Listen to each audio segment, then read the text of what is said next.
So before, the setup for the lighting in the basement was at the top of the basement stairs. You would flick a switch and some of the lights came on randomly.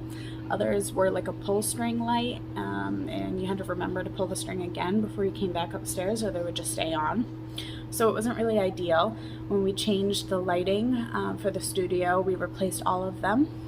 When we did it, I'm not an expert with electricity, so we replaced the laundry side of the basement. And so now at the top of the stairs, when you flick the switch, half of the basement comes on, because the studio's doesn't necessarily need to be lit up at all times. So what we did is we added a second switch in just for the studio side. So let me kind of show you what I'm talking about and how we did that. So I'm in the hallway of the main floor, and if I flick that switch, it turns on the light. It's only half the light, like I said before, on the laundry side. The studio side is off. Halfway down the basement stairs, we installed a switch, and the switch only turns on the studio side.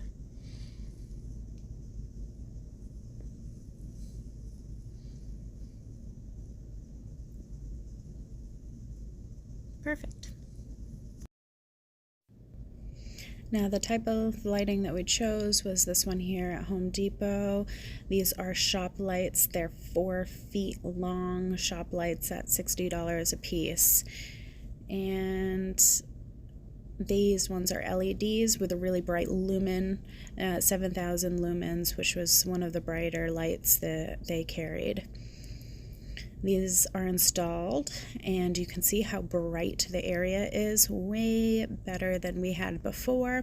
We installed 2 in this particular area of the basement because this is where I'm going to be doing a majority of my work, is under these 2 lights here, so I needed it really bright.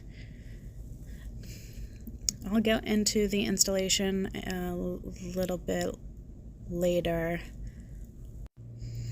You can't really tell, but this is a before picture, and the lights are actually on. It is daytime in this picture, and the lights are on.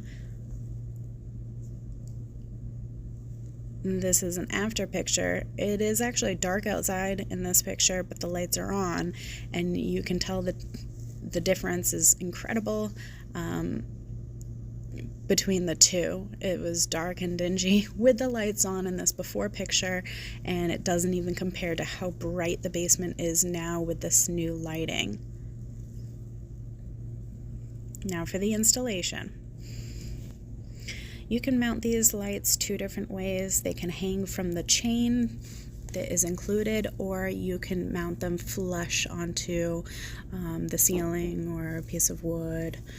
I used a piece of wood, and I have a little bit of an overhang, but for my purpose it's fine. I mounted that wood onto the ceiling, and then I drilled in 2 screws, which the light is actually mounted to. So it was fairly easy.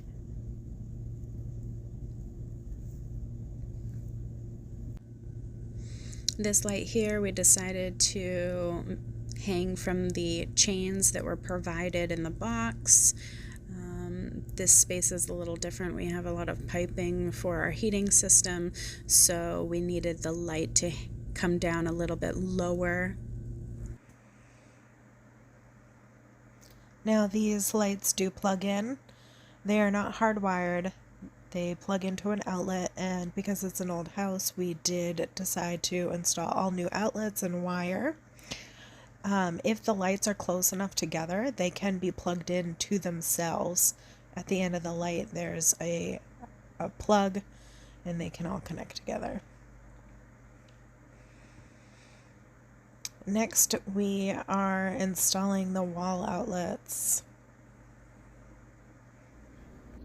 So in order to get this done, we need to do some shopping.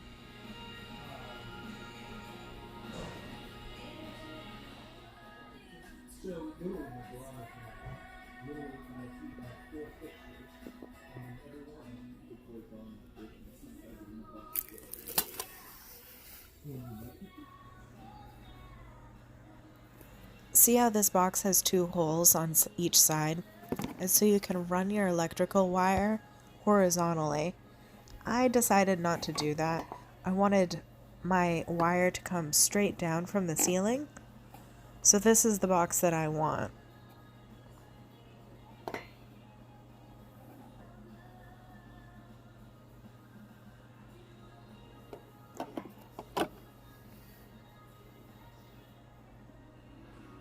This is all PVC, it's called conduit. And this is what I decided to go with for our basement. I'm going to be running the wire down this piece of piping. This is just going to make the finish look a lot nicer. So I'm not really an electrician, I just have a general idea. This is where we started at the panel. We ran the line over to our first outlet. This is the conduit, and this is how it looks. Came up into the ceiling, ran the wire to the second outlet, and as you notice, there's no cover on this. We'll get back to that. Came up and down to the third outlet and the fourth. Okay, so the issue. So when I bought this 4-pack, one of the outlets didn't work once we installed them, which was really bizarre, but it was faulty. So this is the outlet that I was talking about. This is my problem child. I had to use an old GFI from the original wiring. I stole one from here and had to install it into my problem child. Well, the cover it won't go on now. Because this was an old GFI, there's nothing for the cover to screw into.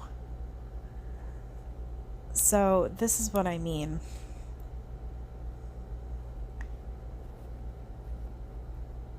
Above my thumb here is a little eye hole, and that's what the cover screws into. Well, on the old GFI, it's missing. There's nothing there, which kills my OCD.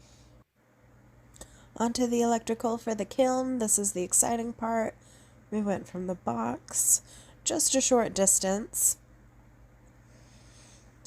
and a thicker gauge conduit because it's a thicker gauge wire, and our 240 outlet. Now we just need to pick a kiln. Thanks for watching, guys. Make sure you like, share, and subscribe.